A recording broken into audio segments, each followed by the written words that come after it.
दोपहर का समय था। सूरज तेज चमक रहा था और खेतों में हरियाली फैली हुई थी। किसान सुरेश रोज की तरह अपनी जमीन पर पानी दे रहा था, लेकिन आज उसे कुछ अजीब लग रहा था। जिस हिस्से में वह पानी डालता वहां मिट्टी गीली नहीं होती, बल्कि पानी ऐसे गायब हो जाता जैसे जमीन के नीचे कोई उसे खींच रहा हो। उसकी पत्नी रेखा पास खड़ी थी। उसने कहा, इतना पानी देने के बाद भी मिट्टी सूखी क्यों है? सुरेश ने बिना जवाब दिए फावड़ा उठाया और जमीन में गाड़ दिया। आवाज कुछ अलग आई, जैसे मिट्टी नहीं बल्कि किसी ठोस चीज से टकराई हो। तभी उसका बेटा बोला, बाबा यहाँ जमीन सीधी सी लग रही है, जैसे किसी ने नाप कर बनाई हो। सुरेश ने ध्यान से देखा। खेत में एक पतली सी सीधी रेखा दूर तक जा रही थी, जो खेत की मेड़ को काटती हुई आगे बढ़ रही थी। उसके मन में डर बैठ गया। उसे याद आया, कुछ हफ्ते पहले सरकारी गाड़ी आई थी, नापजोख हुई थी, लेकिन किसी ने कुछ बताया नहीं था। उसी दिन से फसल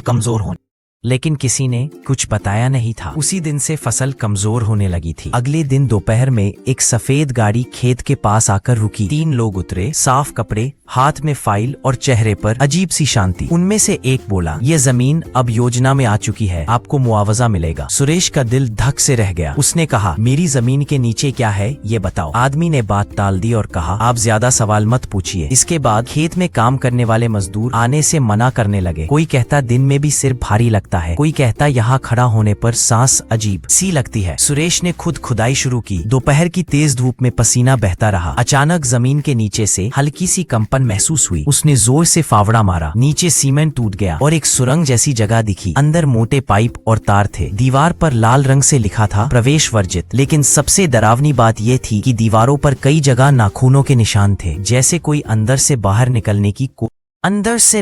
निकलने की कोशिश कर रहा हो। उसी समय सफेद गाड़ी फिर आई। इस बार आवाज सख्त थी, तुमने नियम तोड़ा है। सुरेश ने जमीन पर पैर मारते हुए कहा, नियम तुमने तोड़ा है? मेरी जमीन के नीचे ये क्या चल रहा है? आदमी कुछ देर चुप रहा, फिर बोला, ये सब तुम्हारी समझ से बाहर है। उसी दिन सुरेश शहर गया, शिकायत की, मीडिया आई, जांच हुई और सच सामने आया कि गांव के नीचे से जहरीला औद्योगिक कचरा गुप्त पाइपलाइन से गुजारा जा रहा था, ताकि दिन में कोई शक न करे। पाइपलाइन बंद हुई, अधिकारी फंसे। कुछ महीनों बाद खेत की मिट्टी फिर से पानी पकड़ने लगी, फसल हरी हो गई। एक दिन दोपहर में सुरेश का बेटा बोला, बाबा अब जमीन डरावनी नहीं लगती। सुरेश ने सूरज की ओर देखा और मन ही मन सोचा, सबसे खतरनाक रहस्य वही होते हैं जो अंधेरे में नहीं बल्कि तेज धूप में